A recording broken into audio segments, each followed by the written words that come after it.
Vamos falar de criminalidade, né? Vamos falar de impunidade, da legislação penal, do Código de Execução Penal do Brasil. A gente tem uma situação muito pró-bandido, pró-réu, pró-condenado no Brasil, e essa relação criminalidade e impunidade só aumenta a criminalidade, porque a gente não pune quase ninguém, a gente abre mão do caráter punitivo, né, da prisão, da detenção. A gente vai falar então agora com o Procurador de Justiça do Ministério Público do Rio de Janeiro, Marcelo Rocha Monteiro, que é vice-presidente do Conselho de Segurança do Estado do Rio de Janeiro, é professor da Universidade do Estado do Rio de Janeiro também.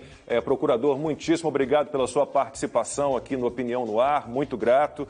Vamos lá, vamos começar pela decisão do ministro Edson Fachin, de junho do ano passado, né, de proibir as operações policiais nas favelas do Rio de Janeiro, uma decisão que foi referendada depois pelo STF, pelo plenário do STF. Existe, procurador, algum respaldo legal para essa decisão? Eu não vejo, sinceramente, nenhuma base científica para combater a Covid, evitar o aumento do número de casos, você proibir operações policiais. Mas existe algum respaldo legal? Não. Boa tarde.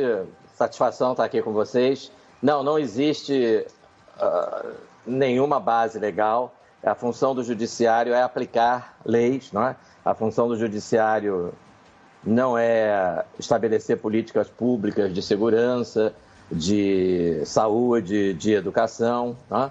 Essas são funções do Poder Legislativo e do Poder Executivo. O Poder Legislativo faz as leis, o Poder Executivo administra, não é?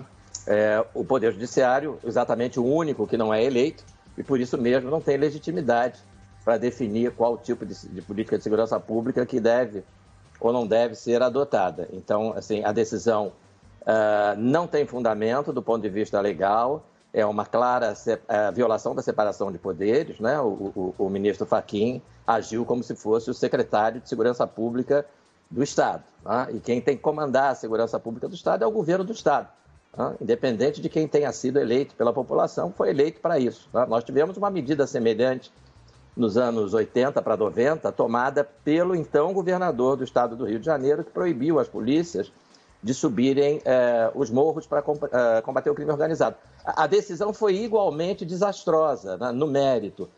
Mas a favor do então governador, eu preciso dizer o seguinte: ele tinha a legitimidade do voto popular. Na eleição seguinte, a população, insatisfeita com essa política, votou no candidato da oposição. Ele não conseguiu fazer o sucessor. Mas se você não está satisfeito com uma política pública implementada por um juiz não eleito e vitalício, o que você, como eleitor, pode fazer? Não pode fazer nada, né? Então, isso é o que a gente chama de ativismo judicial, e isso mostra como o ativismo judicial prejudica não apenas a segurança pública, não é? Mas prejudica a democracia representativa como um todo.